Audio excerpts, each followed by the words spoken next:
Let's talk about headlights, the eyes of cars, serving both the purpose of safety and beauty. Headlights have been an easy way to distinguish automobiles for years, from the clamshell headlights on the Buick Riviera to hidden headlights on cars like the Dodge Charger and Miata, and modern cars like Audi with their X-ray headlights and Bugatti with its individual jewel lights. Headlights make up the soul and emotion of so many automobiles, but very few, if any, car companies have ever based their entire identity on how their headlights look for most of their existence, except for, of course, Pierce Arrow.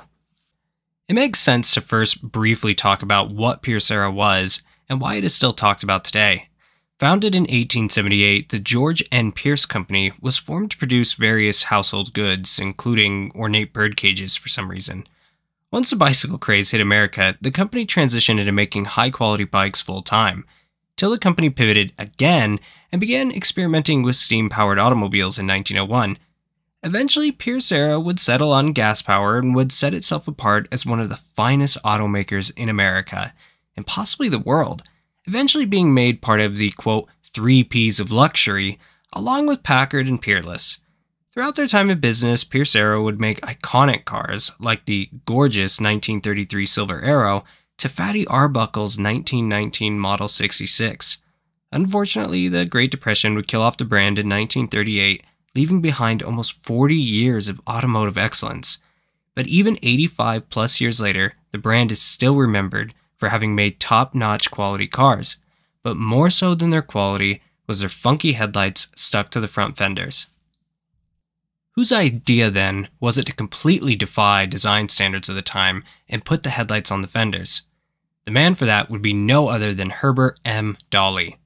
Dolly would begin work with Pierce Arrow in 1907 after impressing leadership in a design contest put up by the company. Showing a knack for design, he would soon head the design department of the entire company. While in this position, he would patent a few interesting designs, from a vase, possibly made for the inside of automobiles, to an $8,200 touring car with hot and cold running water, a car some considered to be America's first RV.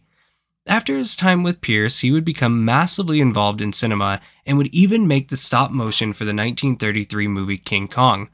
But before all of this, the year is 1912, and crazy ideas are brewing at Pierce. At first, the idea wasn't to set out and fundamentally change the brand image of Pierce Arrow. In fact, Charles Clifton of Pierce Arrow asked Dolly with designing a new prototype for the next year's model, and I'm not even sure if Clifton even mentioned designing the lights at all. But regardless, the finished prototype sported a pair of very unique and slightly odd headlights that were fully incorporated into the fenders. Clifton loved the idea and put the vehicle on display for the staff to see. At first, the staff of the company scoffed at the new design, thinking they looked ugly and weird, and I can kind of see why. The headlights had an oddly trumpet-shaped look, and certainly were strange, especially in an era when just about every headlight had the same look. But regardless, the lights were well received by management, and soon went into production, first being offered in 1913. Why go through all this trouble and take this risk with headlights? Well, according to the patent, the design, quote, will produce an efficient and desirable headlight arrangement and give a distinctive and attractive appearance to the vehicle. We understand the distinctive and attractive aspect, but what is meant by efficient? Well, one of the primary advantages touted by the automaker was having the lights on the fenders was actually safer, and they list a few reasons. One of them being that having the lights higher would light the road better than lower drum lights. I'm not a Pierce Arrow owner, so I'd love to see if this claim is true, but it makes sense intuitively. Instead of having two squished together lights relatively low on the car, you could have higher up, wide beams that in theory could light the road better. Another claim that makes a lot of sense is that the fender lights properly displayed the width of the Pierce Arrow to other motorists when driving at night, as opposed to drum lights near the grille which did not show where the fenders were or how wide the total car was to people when passing by each other. This lack of information would lead the motorists at times to have to guess how wide cars were when passing. And with narrow, unpaved roads, this could be a risky game. But if the lights were as wide as the car, the passing motorists would either know exactly how wide the car was, or guess that the car was wider and give extra room, in theory, resulting in less car accidents. A third advantage that I've read about, which I'm not really sure about if I'm being honest, is that having the lights on the fenders made the car run cooler. The claim goes that doing away with lights near the grille gave better airflow.